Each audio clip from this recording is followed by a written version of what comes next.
Hello, everyone, and welcome to our latest edition of SASCC Talks. My name is Tylor Taylor. I'm the Executive Director for the Saratoga Area Senior Coordinating Council. It's a long name, but we go by SASCC for short. SASCC is the City of Saratoga and the West Valley's premier senior services agency. We have several operations. We have a thriving senior center, an adult day program, and a transportation program called Reach Your Destination Easily, or RIDE for short. You're watching a program called SASCC Talks.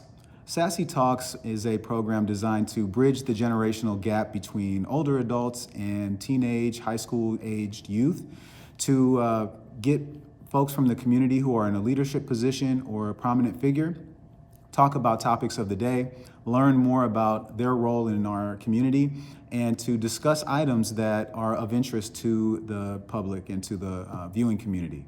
So we've had several amazing guests so far in this program, but today we have a special treat for you. Joining us today is West Valley Mission Community College District Chancellor. That's almost as long as our name for our organization. That might be a tie. But today we have with us Chancellor Brad Davis. Thank you for joining us, Brad. How are you? I'm doing great, Tyler. Happy to be here. So appreciative of the time to spend with you and members of our community. Looking forward to it. Wonderful. So for those of you who may be tuning in for the first time, we talk a little bit about getting to know Brad, who he is as a person. We know what his position is in the community, but we like to peel back the layers a little bit, find out more about who he is and what drives him to take this important role. We also talk about topics of the day, what's happening with the community college district, also West Valley College right here in our backyard. And then we take Q&A from the audience. So with that said, why don't we get started? So we start with a little icebreaker, Brad. Now I got a question for you. Apple or Android? Apple, all the way. I'm an Android guy, but I'm not as cool. So, I'll take my loss on that. Well, I don't know if I'm as cool as you, and I think my kids would certainly say that that doesn't qualify, given that they are my primary tech support options. Whenever I have an issue with my iPhone or with my laptop, I have to call one of my teenage kids into the room to help me make it work. And it's usually met with eyes rolled and sighs as they grab it and fix it in about 10 seconds. So while I prefer the look and feel of Apple, I'm no technophile, my friend. Okay, fair enough. Mondays or Fridays? Actually, I prefer Mondays.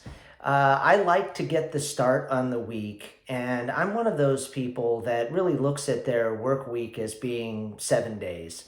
I think that it's difficult for me to turn off thinking about my work, thinking about our role in the community, thinking about education in general. So sometimes, while I appreciate the respite that comes with Saturday and Sunday, I spend most of my weekend thinking about how I'm going to get the jump on next week. So while I enjoy the downtime on the weekends, I think I'm more energized by the prospects that the coming week holds and getting ready to work with my colleagues at the district to make big things happen. So that really motivates me I don't need an alarm on Monday morning. Let me put that to you. I kind of share that same perspective. I do like Mondays as well. Over the weekend, you have a chance to kind of process what has happened throughout the week and plan, like you said, with some respite. So I'm like you when it comes to that. I'm a Mondays man myself too. So in taking a look at your background there, which is very cool, by the way, thank you for setting up in that room. You've got some axes back there behind you. And you're a guitar musician. That's one thing that I've learned about you is that you are a musician, you play a lot. And so tell us a little bit about your musicianship and why you're into music. Well, I find that I'm never as creative or as well balanced as when I play music. Now, my neighbors might not agree with you because, as you can see, I have electric guitars behind me, and it's my opinion that electric guitars only sound their best when they're turned up to full volume. So almost every single evening, at some point, I find myself in my little garage studio playing my guitars. And it's funny, my wife will sense there are times when I'm feeling the usual pressures of work or family life, and she'll say, you should probably go out and play some guitar right now. And that's code speak for you should decompress by doing something that you love. I think I've always loved music as a kid. I was, in many respects, a child of the 70s and 80s, and I remember seeing MTV when it came out for the first time and pictured myself learning how to play an instrument and seeing it, and that's exactly what I did. And, I remember purchasing some of my first guitars after having mowed thousands of miles of lawn. And even to this day, I'm something of a guitar historian and a guitar collector and obviously a guitar player. I just find that it's something that I can share with my son too, who's 16, and he is a really talented player in his own right. And it's something that I can do that's still kind of cool for a dad, that allows us to spend quality time together. So yeah, thank you for encouraging me to be open and displaying my home in the background. I think when you see this room in my home, you get a pretty good glimpse into who I am when I am away from work or when I take off the tie, which is pretty rare. That's one of the important things we want to do with this program is, we see a lot of people in their professional positions, but we don't get to know more about the person. And that helps understand why certain decisions get made, why certain actions are taken. And we all need a little bit better of an opportunity, especially in the age right now when everything's kind of through a computer screen, to connect a little more deeply with the people who are in our community. So that's one of the things we like to do. Just real quick, what is your favorite guitar that you have and why? My all-time favorite guitar is the one that is over this shoulder. It's a Gibson ES 355. It's most people know it from Chuck Berry. He was the musician who really made it famous, but also Keith Richards and others. It's a unique sounding guitar, and I think it's one of the most beautiful things that you could look at. I often tell people that I look at guitars not just as beautiful sounding instruments, but as beautiful works of art. And even if I couldn't play, I would still want to collect guitars because I just like to look at them. So, yeah, that guitar is pretty rare. You don't find those very often. And oftentimes I find my son in here playing it on his own, and I can tell that he's anxious to someday make it his own. But I keep telling him, not quite yet. There's many years left in these old hands. That's very cool, and I think it's really great that you share that with your son. Playing music, it opens up a different part of your brain. We've talked before about that. I've had some experience working with a lot of musicians in my younger days, and there's just something about it. It gives you a different perspective, gives you a little sense of freedom, and allows you to express that creative side that you don't always get to do in your daily life. So true. I could never paint. I couldn't sculpt. And I'm not nearly as talented as I'd like to be at writing poetry, but playing the guitar is one area where I can really enjoy the benefits of a creative outlet in my life. And I think that, one of the ways that has helped me professionally is I think that it has allowed me to really see the value of a holistic education for the students in our community. Especially in Silicon Valley, there tends to be a really strong emphasis, and understandably so, on tech and on STEM, which is incredibly important. But I think the liberal arts, the humanities, the fine arts are every bit as important in educating a well-rounded populace, in allowing our engineers to work with different parts of their brain and to see the world from a creative and beautiful way. You talked earlier about Apple, and I think it's fair to say that when you hold an Apple product in your hand, you appreciate the beauty and utility of its design. And there are many facets of it that aren't just related to its utility as a technical device. And I see that as the same role, whether you're going to be a police officer or you're going to start your own business or work in county government. Everybody can benefit from the holistic education that the arts provide. And that's one of the reasons why we were so intent on making the School of Art and Design at West Valley College a central component of what we do moving forward. Wow. Before we get into some of our other topics, we're all in one particular boat together, and that is the boat of being under the conditions of a pandemic. And as a leader, there's certain things you have to do in that regard. But as another person in the community, as someone who has to experience that same set of conditions that we all do, how has it impacted your life and your family life with your kids and so on? What have you guys done to cope with this situation? Well, the one thing that I completely agree about is that this has affected all of us. It's affected us personally. It's affected us professionally. It's presented challenges that we could have never predicted nor been adequately equipped to deal with. So I have two kids who are both in high school and who are learning exclusively online. I worry about, the process by which they're learning. I worry about their social engagement with peers, which is such a big component of the high school experience. I worry, frankly, about their mental health because I don't think the teenage brain is necessarily wired to learn exclusively through an 8 by 11 screen. So I think what I've tried to do at my house is really what I try to do at work, and that is listen and try to be a source of motivation or inspiration, or in the spirit of partnership, share what I'm wrestling with and hope that there are lessons to be learned in that with other folks.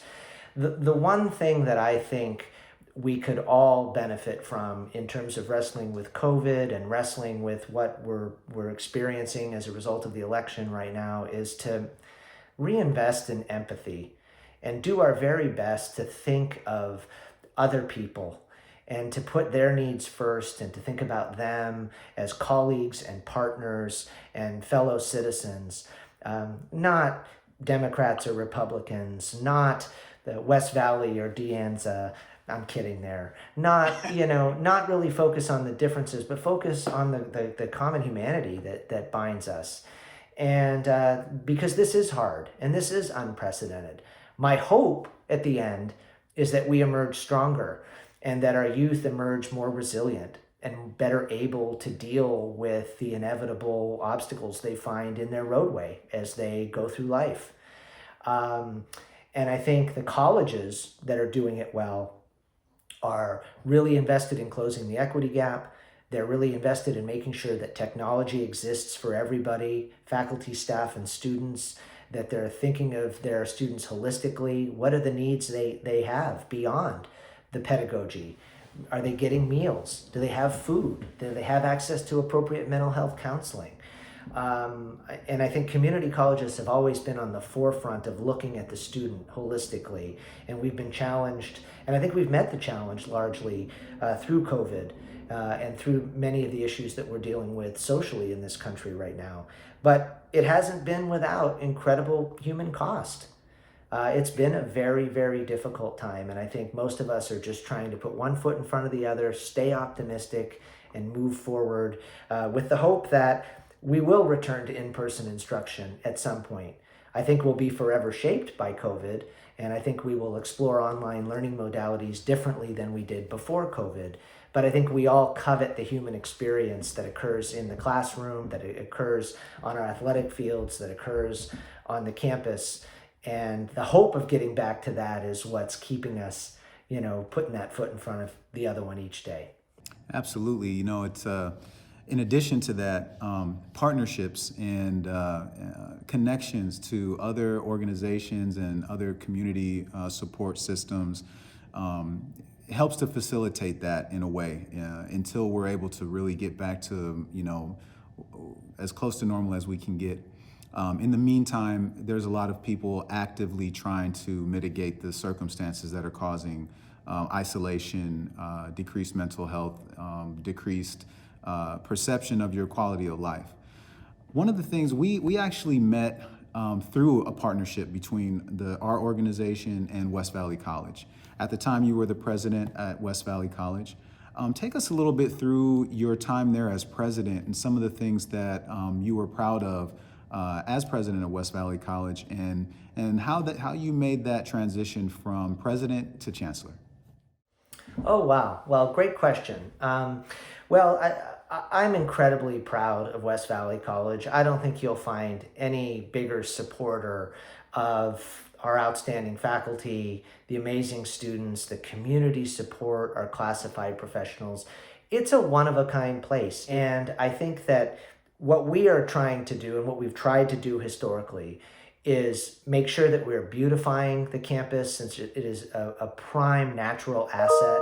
It's an opportunity for students to really immerse themselves in their studies in a beautiful campus climate.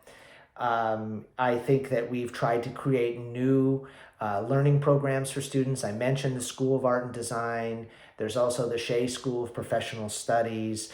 We have a brand new planetarium on campus. And one of the things that I worked really hard on was building a stronger relationship with the community, whether it was our senior communities, whether it was our arts communities, whether it was our veterans. Because that community support is invaluable to us. I know it sounds cliche and you've probably heard it before, but I really do believe that the community in community college is one of the strongest assets that we have. And I think building those opportunities is key to any college's strength and its future. And one of the ways that we met was when we were talking about the plans that the college has for creating a wellness center. And I see that wellness center as an opportunity to support our students primarily in terms of helping them become more physically fit, but also manage mental health issues, also learn more about themselves, build social connections. But I also see it as a great opportunity for us to liaison with the community. And we've already committed to allowing the doors of that center to be opened for our partners in the senior community. So they can not only engage with our students, but that they can take classes in personal enrichment, whether it's yoga or Pilates or strength training or anything that would keep them engaged as members of the community and benefit their health long term. So there's so many wonderful things. But I would also say this. In my transition to the Chancellor, I feel like that transition has come smoothly because we have a strong leadership team at West Valley College. And as they like to say, the bench is very strong. There are the next generation of leaders who are there and willing to pick up the ball and carry it forward, albeit in ways that are different than I would. I think each president that comes in, each leader that comes in is really responsible for building the floor and getting it ready for the next floor to be added by a new generation of leaders. And if you haven't had the chance to meet Stephanie Kashima, she is the new West Valley College president. I urge you to do so. She's an incredibly experienced leader, as thoughtful and empathetic and student-focused as you will ever find. So that actually made the transition a lot easier because she and I had worked together for a decade before I made this transition, and then she migrated into that role. As Chancellor, my goal is to better bridge West Valley and Mission College. We are two colleges within the district serving Santa Clara and then also the West Valley. And I'd like us to really explore greater synergy between the two colleges and find ways to maximize their potential and to hone in on some things that they each do uniquely while building synergy. And looking for new signature programs to serve first responders, to serve career and technical education. And I encourage everybody, it's only 11 miles away, Mission College from West Valley. It's a beautiful campus with an incredible team and incredible students. I urge you to check out their offerings as well. And these online days caused by COVID have allowed us to really think differently about how the two colleges will support themselves and leverage those strengths moving forward. And so that's my goal, really, is to build a stronger collaboration, look for new programs that support the community, and really try to find ways to build new programs that will meet the emerging needs of the next generation of business leaders and community leaders and members of Silicon Valley. Because I can assure you this, the cultural winds in the Valley are changing so directly, and there is so much more that we can do to support this next generation of thinkers and doers that I'm excited. Like I said, I like Mondays. I'm excited to get to that task. Absolutely. So, and you're talking about the Wellness Center. What do you think? I know that obviously COVID-19 has impacted the scheduling of a lot of different things. That was a part of the Measure W bond measure, I believe. Can you give us an update on that? I know a lot of our people in our community were in support of that bond measure. Our organization saw the value in that as well. And so we wanted to, if you had an update for the progress on that, it'd be great to hear. Oh, I'm happy to give an update on that. So, essentially, COVID hasn't stalled any progress as it relates to the Wellness Center. It's still on track. We are still working closely with architects, engineers, designers, our faculty on a number of projects. Right now, we're currently engaged in building a new library at West Valley College. We're also working with our faculty on a new fine arts center and a new theater complex. But the expectation is that after those projects move forward, we will begin groundbreaking on the Wellness Center. Our expectation is that that's probably between 24 and 36 months out.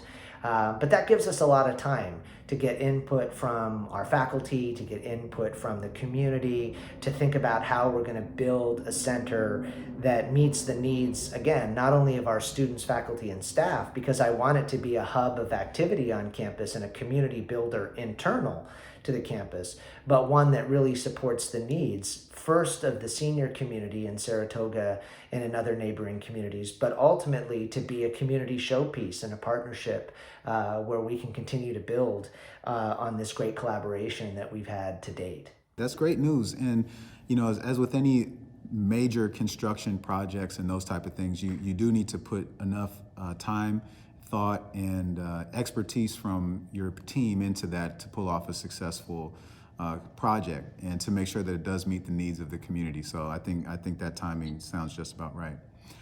Tyler, I'm a little bit of a frustrated architect. I like to talk about how you use the creative side of your brain. And the beauty of being at West Valley at the time I've been here is I've been able to oversee the construction of 8 buildings. Wow. So I feel at this point that I've really got it down in terms of how to move through this progression, and I think that we are very finely honed in terms of how we develop these projects. And I'm actually really excited to support the college as it moves forward on the Wellness Center. It's going to be one of the most beautiful buildings on campus, and it will it will be a community showpiece. So yeah, you're absolutely right. And I hope that you and I can continue to partner on it too. Absolutely, absolutely. One of the things that has garnered a lot of attention throughout Santa Clara County, throughout the state of California, and throughout the country is West Valley Community College's designation as the nation's first age-friendly community college campus. That actually came to be, we have one of our fantastic board members, Renee Pacquier, very special person. She is really unmatched in the community with her dedication to the older adult population, but she also happens to be dean of the Che College of Professional Studies at West Valley College. And she was kind of the instrumental force behind that. Our board president, Lisa Oakley, I definitely have to give her a shout out. She's the architect of the Saratoga Age Friendly Initiative, along with Manny Capello, our good friend. And so in looking at how Saratoga could better serve its entire population as it ages, which is the basis of Age Friendly. Just really quick for those who don't know what Age Friendly is, the World Health Organization put out an initiative for all communities to look at their community from the perspective of the aging population and determine whether or not getting older in your community was feasible and whether you were able to stay connected to your community as you got older. So you put together a group of stakeholders, as many as you can get.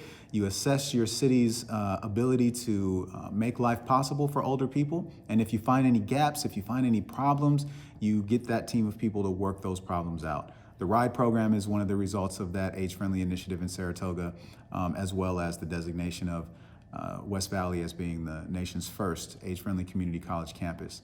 One of the things that led to that, Brad, that I want to thank you for and also make our community here aware of is the Saratoga Senior Center went through a major renovation and about almost 2 years ago now. During that time, we had 2 options. We could either shut down operations completely and just kind of tell people, hey, hold on until we're done, and really not meet the need of folks who were used to coming in every day and doing their exercise class or meeting their friends for lunch or doing an art class or what have you. The other option was we could talk to our community partners, find out where space was available, and do our best to continue all of our classes and services offsite until we were able to reopen. Our biggest partner when it came to that was West Valley College. Renee, she used her position there and got into meetings with people and found a way to get our Wednesday lunch to be held there on campus. And then when she started talking to you, Brad, about what we could do to further the depth of that connection, that's when things really took off. So what does it mean to you that you have, in addition to the other accomplishments, the nation's first and only community college campus in your district? Well, obviously we were thrilled, and I think you were there when I accepted the award on behalf of the college and our whole community of educators.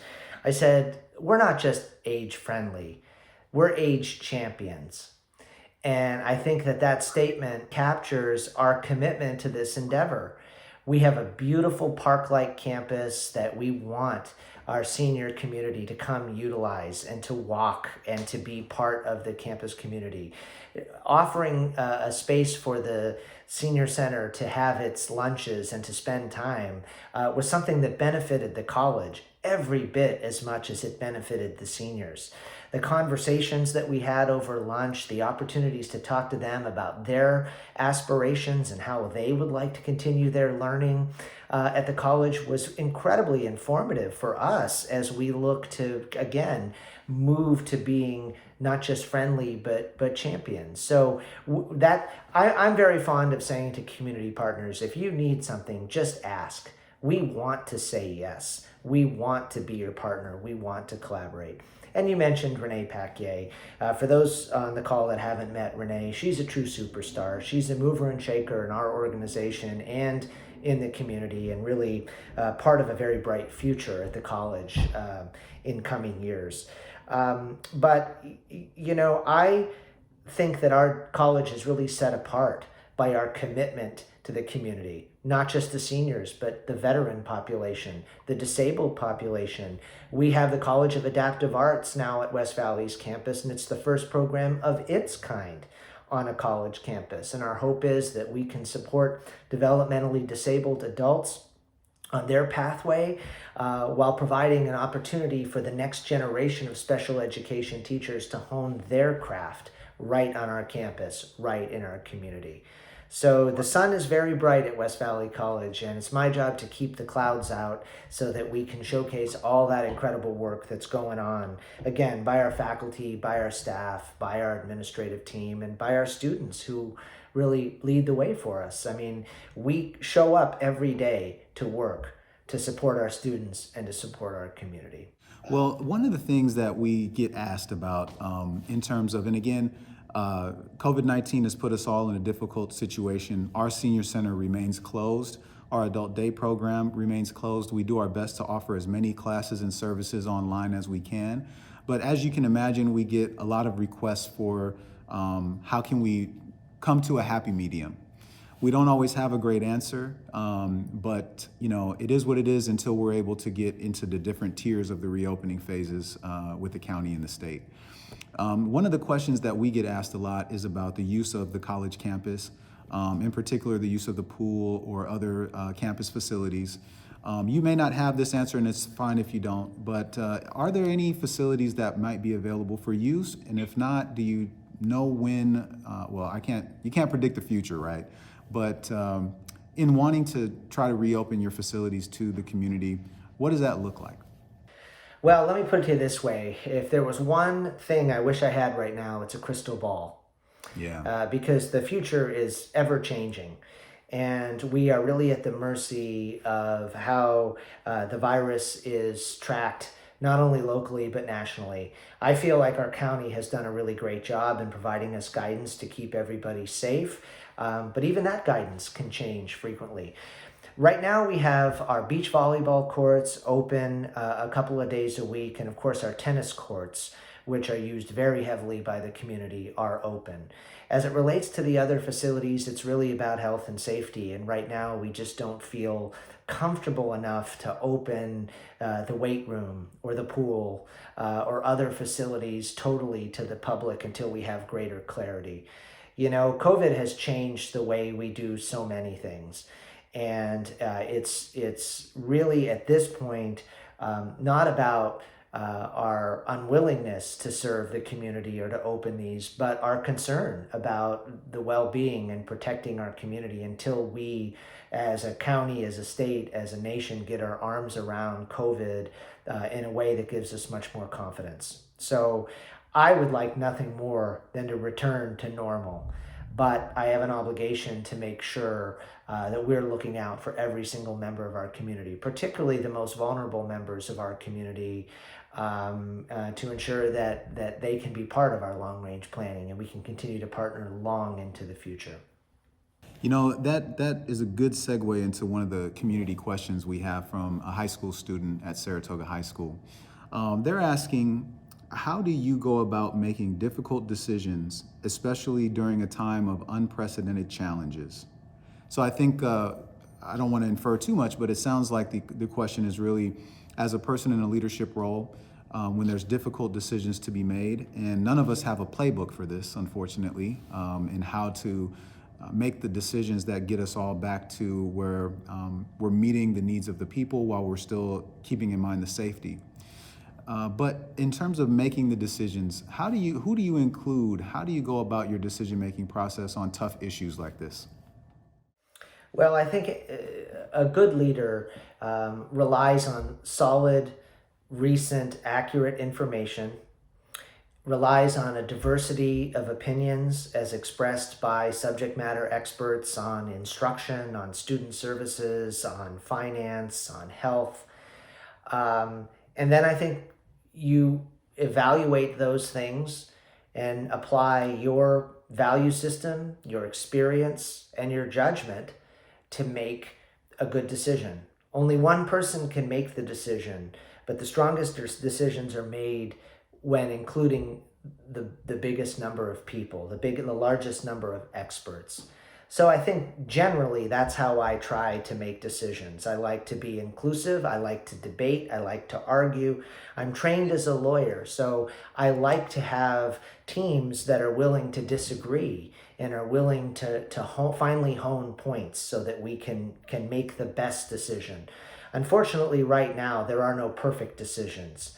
We're doing the best we can, and I can't imagine anybody was prepared to move their entire college into an online format in a matter of weeks. Absolutely. Right? So in many respects, that's similar to the old adage, you're building the plane as you're taking off, right? And we've had to do the best we could each day, and we've certainly made some mistakes, but we've also had a ton of success in terms of moving to an online format and working together to put the best product available in front of our students. So I'm really proud about how the college has resolved that, and I'm proud that we've kept people safe. I think that was my primary concern. I know a lot of folks would prefer to move to in-person instruction because they feel strongly that that provides the biggest educational benefit, but we've had to think of other factors, and we've had to weigh them accordingly, and I think we've done a pretty strong job of doing that. But I would also say, you know, I have a very experienced board of trustees at the West Valley Mission Community College District. They've been in role a long time. They are experts. They are an incredible sounding board. They are incredible mentors. They are incredible in terms of developing policy that supports the administration and the faculty and the students each day. So it's really a team effort. And my job is to make sure that I get input from every member of the team before I make a decision that is going to not only impact somebody's career trajectory as it relates to their education, but could very well impact their health and their life and their livelihood, things I take very, very seriously. Yeah. You know, I was present one time for a presentation that you gave at the Kiwanis Sunrise Breakfast, but over at the Saratoga Country Club. It's a beautiful setting. and I was there. And you laid out a strategic plan for West Valley College. You talked a bit about the construction that had gone on during your tenure. You made a comment to the effect of how fulfilling it was for you to know that you had input on something that was going to last for at least the next 50 years, and that it was kind of a once in a lifetime accomplishment.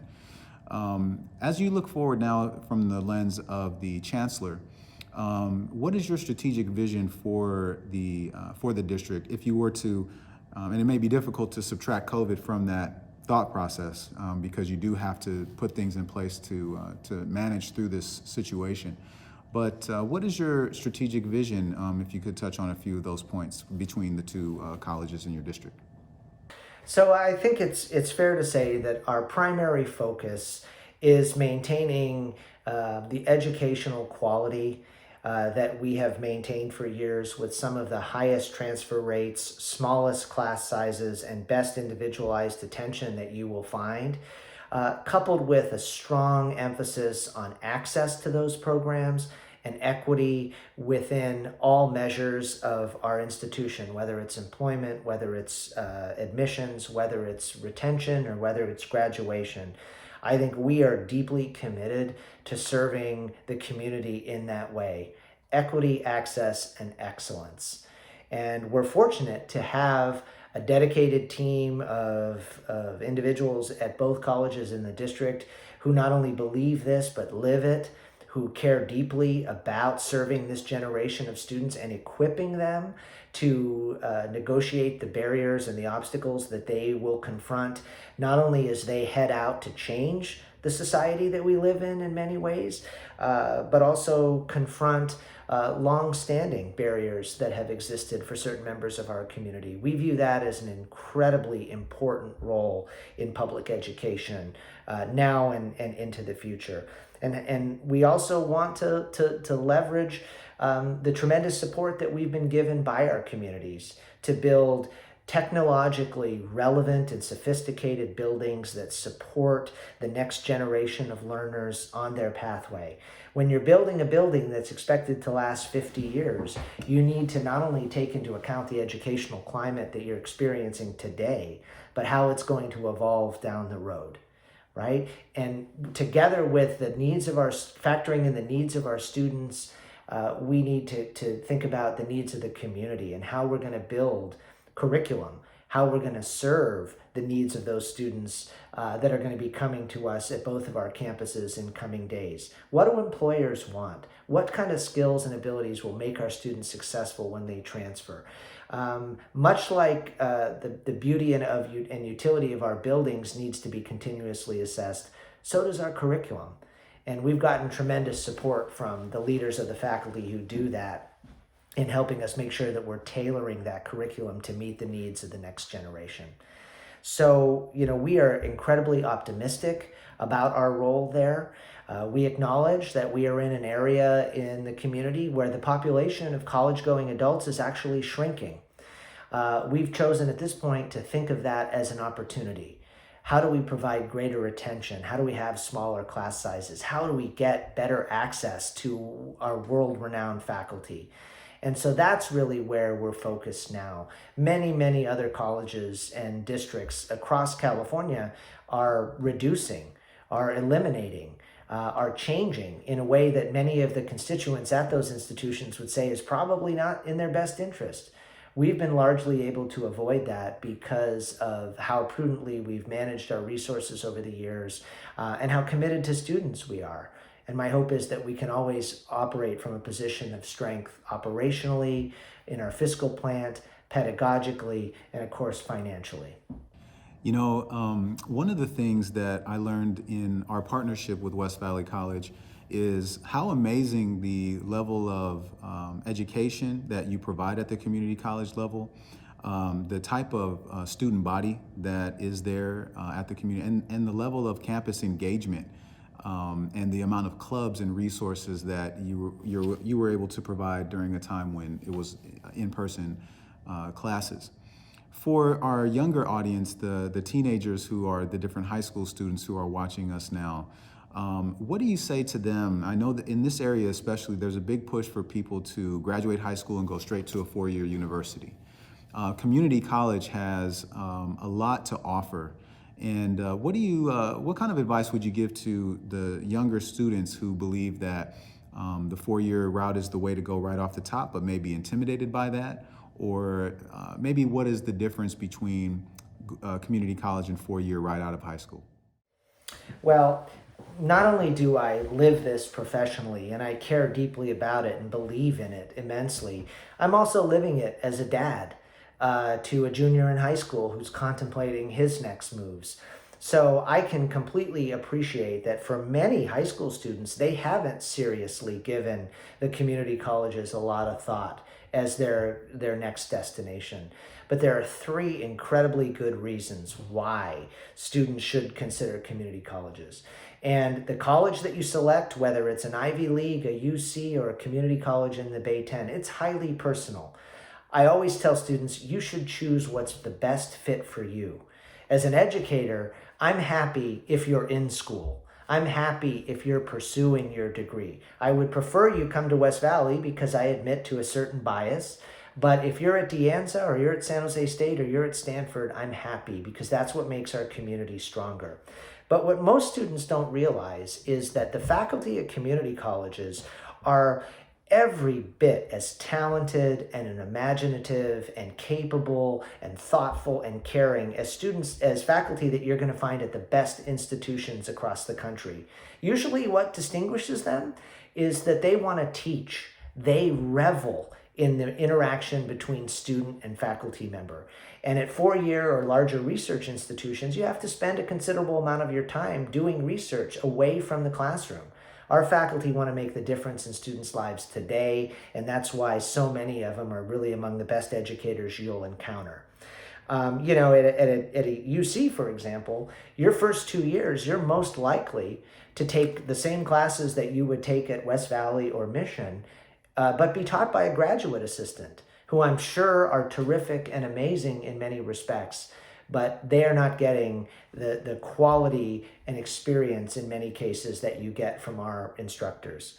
Two, I think that the UCs in particular and many colleges have become so impacted and they've become so incredibly difficult to get in. I saw a chart the other day that indicated that if you have less than a 4.3 grade point average, your chance of getting into UCLA, which is the most applied to UC in our state, is less than 12%. Wow. So, but what the community colleges offer, in West Valley and Mission in particular, are transfer agreements and other relationships with the UCs and other, where you can come to West Valley, take your general ed at 1/12 the cost, and then be among the first students selected for admission. The state educational master plan calls for community college students to be evaluated before high school students for admission to the UCs. For many, many, many students, getting admitted out of high school is not feasible, but getting admitted after community college is plausible, if not expected. So it's your opportunity in many respects to not only save money, get the best caliber instruction that you could get, but then get accepted into your dream school. The cost of living is so outrageous in the Bay Area. I think we all wrestle with it, that I think one of the very pragmatic components that most students have to consider is the amount of debt that they are going to have and accumulate as they work through a bachelor's degree or a master's degree program. If I told you that you could get a UCLA bachelor's degree for 40% of its cost by spending your first 2 years at community college, I think most people would think that that was a good investment, as opposed to spending the next 25 years of your professional working life paying back those loans at $600 or $700 a month, just like a mortgage. So there are pedagogical reasons, there are financial reasons, and there are reasons of opportunity that I think many students still don't know yet. That we as community college leaders need to continue to share with them to give them an opportunity to make the most informed choice. When it comes to the local community, and those are actually really compelling reasons you just gave. by the way, as a pitch for the value of community colleges to as an option for people, and a very good option for people. I'm a little bit biased too. My son went to West Valley College and has a fantastic set of experiences from his time there. I'm definitely a believer in the value of community college. My mom went to a community college as well. And so for people who, some people are going there because as they get older, they want to go back and take some classes. They want to refreshen their skill set. And it's just, it's an option that goes beyond just the young folks. There's definitely a place for it. As it relates to the local community though, one of the things we touched on was Measure W. How does a community college interact with its local community? That's one thing that I think some of our viewers may not know, that there are different ways that a community college survives than a way that a city college or a university stays in business, if you will. Can you tell us a little bit about the difference between how a community college is funded and how it remains viable in a community over time? Sure, I'd be happy to. Well, most community colleges in California receive apportionment from the state to operate based on the number of students that they receive. Community colleges, though, that are located in areas like Silicon Valley or in other parts of the state that receive enough revenue from local property taxes are called community supported districts. And those districts don't receive money from the state for their general fund. We are one of those districts. And what that means is that we really benefit from our local community and the property tax revenue that is generated from their dwellings in Los Gatos, Saratoga, Montecito, Campbell, Santa Clara, and other places. And that revenue under the basic aid or community support guidelines allows us to have a little more flexibility and more money than we would typically have in an apportionment-driven setting. So our perspective has been, how do we turn that money around to serve the community and to serve our students differently, right? How do we use it to support programs that provide food to food insecure students? How do we use that money to provide computers or online educational resources or other mental health services or a whole host of services to support students along their pathways that typically other community colleges and four-year institutions can't because it's cost prohibitive? We've really focused on those elements. And I think that's why our district, as distinguished from a CSU or a UC or other local community colleges, is able to function in a prudent financial manner and pay its bills, but still offer class sizes that are routinely smaller than high school class sizes.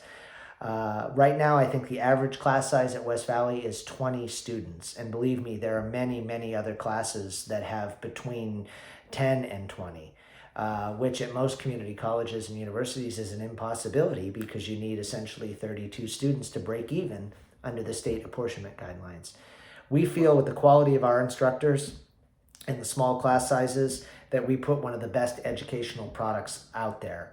And I think it's reflected in the fact that 74% of our students who apply for admission to UC are accepted, which is a much higher percentage than high school students or other competing colleges. One of the questions that we have from the audience pertains to the potential for community colleges or other college tuitions were free. Would that impact West Valley mission? Would that impact the way that we see community colleges being operated? Well, let me put it to you this way. Right now, we don't know enough of the details to see how that would play out. But I could not be more supportive of tuition remission programs for students in community college. I know that the Vice President Biden's wife, Jill, has a community college teaching background and appreciates its role in the educational hierarchy. So I'm optimistic if he were to be elected president that we would see renewed emphasis on serving community college students and finding better and bigger ways for them to contribute. Right now, our colleges both have created programs called the Community Grant and the Viking scholarship programs that do provide about 700 students every year with free tuition. And our state also buttresses that by providing what are called Board of Governor fee waivers that eliminate the costs for students to attend. My dream would be that every student at West Valley College has some form of tuition remission. And if we can collaborate with the federal government, the state government, local donors, whatever the avenue is, we're open to it because we see it as something that can change the entire trajectory of someone's life. That's fantastic. I remember seeing that, a part of that tuition remission program at West Valley College for incoming high school students and others. And I always thought that that was a fantastic way to allow someone access to a quality education at a place where, as you described, the class sizes being so accessible and the faculty being so accessible, it really allows a nice jump start on an education for a young person.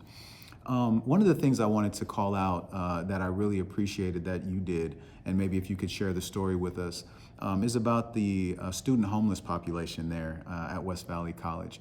Can you share with the viewers how you came to know about that population? I thought that was a compelling story. And then some of the efforts that you put in place to provide assistance to those students. Sure, I'd be happy to tell you that. I will say that I am prouder still of the efforts that have occurred since I've transitioned from the president to the chancellor. Our Vice President of Student Services, Deborah Griffith, President Kashima, and others have really upped the college's game in terms of how they're serving homeless students and how they're providing support for all of our students at this difficult time. But I really acutely began to appreciate the problem when I was on the campus over a holiday break. And at the time, my son was 9 or 10 years old, and we were walking across campus at night, hoping to avoid any bobcats or deer or other animals who were out on the prowl. And I noticed some strange lights in the distance. I knew it wasn't a UFO, but I wasn't sure what it was, and I noticed a few of them. And as we got closer, I realized that it was students who were on their laptops over the Thanksgiving break. And I went up to them and I said, "It's cold out here. Are you here for a class? Are you working on a project?" And the first student told me, "I don't have anywhere else to go. This place makes me feel safe." And so we talked a little bit and shared some resources and some ideas for how to work through the situation. And then I moved on to the next light and the next light. And there were, I think, 9 lights on campus that day. We came back following the break and immediately got to work on the issue, partnering with West Valley Community Services, partnering with the Second Harvest Food Bank, partnering with donors who could provide emergency resources to really address that issue. We developed a safe park program for our students who had cars but weren't able to park on campus. Even in an area as affluent as Saratoga is, in any given semester, there are at least 300 homeless students who come to West Valley College. There is probably twice that many who utilize Mission College in Santa Clara. I have to hand it to these students because I think about myself as a 19-year-old sophomore. And if I were homeless and if I didn't have money to eat, would I have still continued my quest to get a degree? I don't know. I'd like to think that I would, but I think when you're struggling with the basic necessities, it's easy to give up, and these students deserve our admiration and our support for continuing to work hard to improve their lives, and we want to be part of that. So President Kashima told me the other day that we've given out at West Valley College almost 4,000 bags of groceries to students during the pandemic to help them along. So I think that speaks to the needs that the college is meeting in service of our population. We are also partners with West Valley Community Services in the RIDE Senior Transportation Program. That type of thinking and that type of, more importantly, action is something to be admired, particularly, as you said, to highlight the determination of those young people who could be finding any way to whether positive or negative, to try to sustain themselves. They place that value in their education. And I don't want to put anyone else down, but I think that for you to see that, recognize that, and use your position and influence to do something about it says a lot about the leadership that you possess there and that you demonstrate for the rest of your team. And you can tell that when you go on campus there and when you deal with people at the district, there is an openness and a receptiveness to ideas, to solutions that really enable community partners to present new ideas that could potentially help, and then to, more importantly, see those ideas become reality. All too often you find that some are engaged in meetings for the sake of meetings. They want to put a check mark inside of a box and say, hey, we covered this. But if it doesn't translate to a real solution, it's neither here or there with some. But to see someone that takes the initiative, identifies the problem, brings the right partners to the table, and then creates a solution that is a tangible one is an example of true leadership. And I really admire that story every time that, and I've heard it a couple of times, but I think it's a valuable example of the impact that a community college can have on its surrounding population beyond just offering classes. It's much more than that. So thank you very much for those examples, Brad. And we're coming up to the end of the hour here, but is there anything else that you want our audience to hear? Well, it's always a pleasure to chat with you, Tylor, and I'm very respectful of the work that you do with SASCC and in the Senior Center. Great communities, I believe, have outstanding education. They take great care of their youth, and they provide opportunities for their senior community to thrive. And I think in Saratoga, all three of those are present and functioning as they should. So just to be in a community that values people like this is something that I care about. I think my perspective on community partnership, as I told you before, is always about finding a way to say yes. Right? In most cases, you're limited only by your creativity and your will in finding a solution. And as I've been reflecting on the election and the debate tonight, I think about my own interactions with our community. And I'm not an elected official, but one of the standards that I like to reflect on is, if I were, would I be reelected? Would people think that I'm responsive to their needs in the community? Would people think that I am willing to be collaborative? Would people think that I'm willing to put those needs front and center and find creative solutions? And I think that that's what we want for our entire leadership team, to appreciate their role, not just in leadership, but in partnership and in collaboration and finding a way forward together. So I would encourage any member of the community that wants to chat with me about any issue that we've talked about today or any other issue, they should know that they can call me directly or they can email me directly, and that I will respond. I may not have the answer to their question today or tomorrow, but I promise that I will get it, and that once we decide on a way forward, we will implement it. Sometimes the wheels of bureaucracy grind slow, but we ultimately get where we need to be. So let me know how I can be your partner, and I would relish the opportunity to meet any member of the community for coffee who would like to talk, socially distanced, of course, to make sure that we're moving forward in this thing together. So thank you for having me today. I really appreciate it. Absolutely. And I can vouch for Chancellor Davis on that. His door is open. Thank you again for joining us in this edition of SASCC Talks. It was a great conversation. And just to let you know, we have 2 more editions coming up before the end of the year. We will have on November 12th at 11 a.m. The co-star of the nationally syndicated hit show Judge Judy, Petrie Hawkins Bird, or Officer Bird, will be joining us. That'll be a special treat. And then on December 15th at 10 a.m., we have Sheriff Lori Smith joining us for an engaging conversation. Please visit our website at www.sascc.org, and you'll learn more about those events at that time. Thank you very much for joining us, and thanks again to Brad. Until next time, take care and live sassy.